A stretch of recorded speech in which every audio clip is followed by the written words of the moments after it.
네, 안녕하세요. 하우입니다. 과거에도 제가 말씀을 한번 드렸었는데, 음, 이쯤 와서는, 전고점에 와서는 어느 정도의 변동성이 있을 것이다. 이런 말씀을 드렸었죠.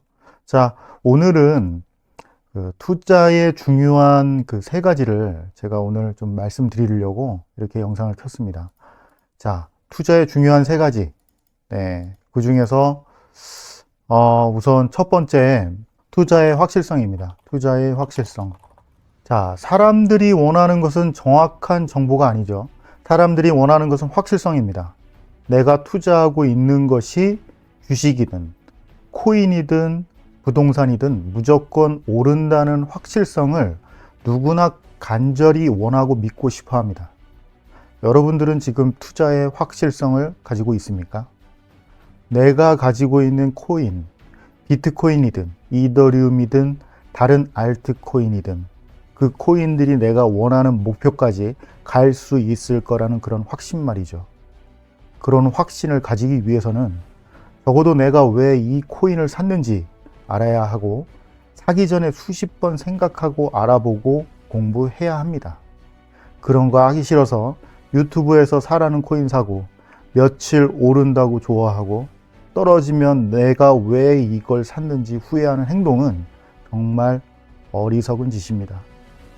하다못해 티셔츠 하나 사는데도 디자인이나 가격, 재질 등을 알아보시고 사면서 나의 귀한 투자금을 다른 사람들 말에 사시는 행동은 자제하셔야 합니다. 자, 모든 코인들은 백서라는 게 있습니다. 네, 백서. 쉽게 말해서 종합 보고서입니다. 암호화폐 발행 전 자신들의 코인의 특성, 장점, 기술 등을 적어 놓은 계획서입니다. 비트코인 백서 읽어보신 분들은 아실 테지만, 네, 이게 비트코인 백서입니다. 그 위대한 비트코인의 백서는 9장밖에 되지 않습니다. 네, 이렇게 9장. 네, 9장밖에 되지 않습니다. 군더더기 없는 비트코인 백서를 보시면 간결해야 명료하다는 말의 뜻이 이해가 되는 그런 보고서였습니다. 네. 자, 비트코인 백서 여기 보시면 업비트 가셔도 볼 수가 있습니다.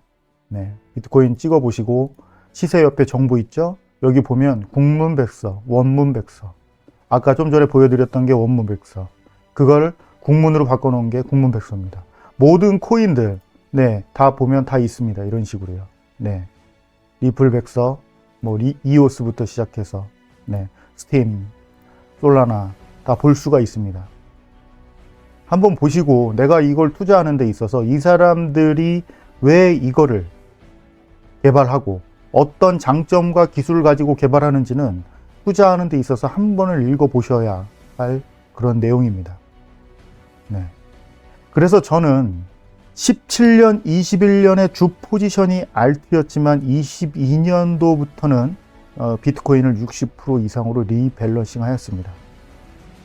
아직도 그 이더리움을 제외한 나머지 코인들은 공부하고 찾아보고 하였으나 저의 마음을 움직이는 코인은 하나도 없었습니다. 하지만 저도 사람인지라 욕심이 가득하여 40%의 포지션이 이더리움을 포함한 알트들을 소유하고 있습니다. 그 이유는 그동안 몇 번의 사이클에서 비트코인의 상승 후에는 알트들의 폭발적인 상승이 뒤따랐기 때문입니다. 자, 분명한 것은 이번 사이클에서도 알트들의 상승은 또 있을 것이란 기대감이 지배적으로 크며 그것이 바로 저와 여러분들이 알트코인들을 매수하는 그 이유라는 것입니다. 수백억의 투자자가 아니기에 우리 같은 개미들이 그나마 인생의 변환점을 만들고자 하고, 그러기에 알트코인의 투자는 어쩔 수 없는 선택인 것은 명확할 것입니다. 하지만 제가 영상에서 말씀드렸지만 비트코인, 이더리움 없이 투자하신다면 커다란 파도 같은 변동성에 좌초되는 투자자가 많을 것이라고 몇 번이고 전해드렸습니다. 그 큰 파도를 버틸 수 있는 확실성이 있으시다면 당연히 밀어붙이세요. 그러나 전문 투자자도 힘들어하는 이 시장을 과연 몇 분이나 버틸 수 있을까요? 자, 그 다음 그 두 번째. 낙관적인 사고. 낙관적인 사고입니다. 좀 전에 말씀드렸던 투자의 확실성을 가지려면 낙관적인 사고는 절대적 특성입니다. 돈과 역사와 심리에 관한 책을 읽다 보면 왜 많은 사람들이 투자에 실패하는지 그 이유를 알 수 있습니다. 시시각각 변화하는 세상 속에서 절대 변하지 않는 인간의 행동 방식과 특성을 먼저 이해해야 합니다. 불확실성에서 확실성을 찾고 확실성을 찾기 위해 낙관적인 사고를 가져야지만 바로 성공 투자의 핵심을 찾는 것입니다. 내가 투자하는 투자처가 하락할 것이라고 또는 하락하면 어떡하지? 라는 물음표를 매번 가지고 투자한다면 내가 가야 할 목표점에 도착하기도 전에 포기하고 말게 됩니다. 부정적인 사고 때문인 것이죠. 부정적인 사고는 투자금의 손실을 겪으면서 두드러지게 나타나는 현상입니다. 여기서 중요한 것은 그 부정적인 사고는 나의 투자성에 있어서 좋은 점보다는 나쁜 점이 많다는 것입니다. 자, 우선 나의 투자 방향이 계속 바뀌게 됩니다. 내가 믿었던 주식, 코인의 종목들에게 신뢰성이 깨지면서 다른 종목으로 갈아타게 되는 현상이 발생하게 됩니다. 다른 종목으로 갈아타자마자 내가 팔았던 종목이 또 오르고 그리고 신뢰성이 깨지고 그런 악순환이 반복되면서 나의 투자금은 계속 줄어들게 됩니다. 다음으로는 어떤 종목을 샀다 팔았다 하다 보면 자기도 모르게 단타쟁이가 되어 있게 된다는 것입니다. 저번 영상에서도 말씀드렸지만 투자의 수학적 확률은 49대 51로 우리가 어떤 투자를 할 때 순환매를 하면 할수록 우리는 49%로 이길 수 없는 구조라는 것입니다. 수학적 확률이 명백한데 왜 계속 지는 게임을 하려는 것인가요? 이렇게 부정적인 사고보다는 우리의 투자 방향이 옳다는 믿음으로 낙관적인 사고로 인지하고 실행한다면 성공적인 투자는 반드시 이루어질 것입니다. 자, 그 다음 세 번째. 욕심.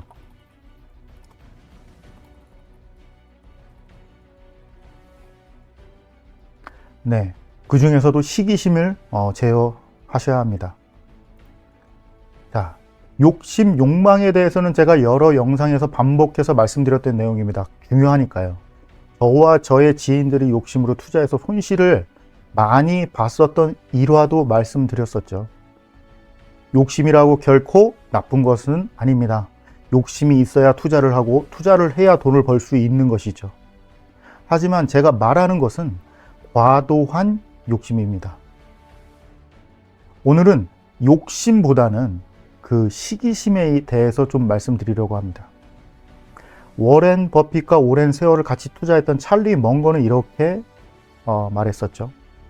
세상을 움직이는 것은 탐욕이 아니라 시기심이다. 자, 시기심. 시기심이 뭐죠? 다른 사람이 잘 되는 것을 못마땅히 여기고 투정을 부리는 마음입니다. 즉, 남을 세마는 마음이죠. 아마 인간이라면 누구에게나 있을 마음 중에 하나입니다. 예전에 부러우면 지는 거라는 말이 있었죠. 이 말을 곱씹어 보면 시기하지 말라는 말입니다. 왜 그럴까요? 특히 누군가에 대한 열등감이 증오로 바뀐다거나 자신보다 뛰어나거나 앞서가는 대상을 미워하거나 한다면 나중에는 다 내 자신만 손해올 확률이 크기 때문입니다. 여러분이 다 아는 내용을 이렇게 제가 시기심을 장황하게 설명하는 이유는 무엇일까요? 저는 투자를 하면서 이 시기심이라는 것이 너무 위험하다는 것을 저번 21년장에서 너무 많이 느꼈고 후회했기 때문입니다. 저의 친구들과 같이 코인을 투자하면서 서로 어떤 종목을 투자하고 있으며 손익이 얼마인지를 서로 공유하면서 시기심이 생겨나고, 이 시기심은 경쟁심을 만들어냈습니다. 이것의 가장 큰 문제는 투자금의 과도한 지출, 즉 다른 사람보다 더 벌고 싶어하는 마음에 자신이 감당할 수 있는 금액보다 많은 투자를 한다거나, 지금 많이 올랐기에 추후 신중하게 선택해도 늦지 않을 시기인데도 불구하고 무지성 매수를 하는 행태들이 발생하게 되었습니다.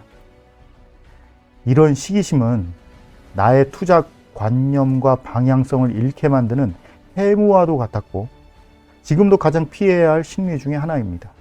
저 또한 이런 마음을 없애기 위해 부단히 노력 중에 있고, 그러기 위해서 저는 저의 목표를 세웠으며, 그 목표가 이루어진다면 다른 누군가와 비교 없이 이 시장을 탈출할 것입니다. 자, 마지막으로 다시 한번 말씀드립니다. 첫째, 투자의 확실성. 둘째, 낙관적인 사고. 셋째, 욕심, 특히 시기심을 제어하셔야 합니다. 자, 이 세 가지는 여러분이 바라는 목표를 이루는데 지름길이 되어줄 것이며, 넓은 바다를 건너게 해줄 든든한 길잡이가 되어줄 것입니다. 여러분의 성공적인 투자를 기원합니다. 감사합니다.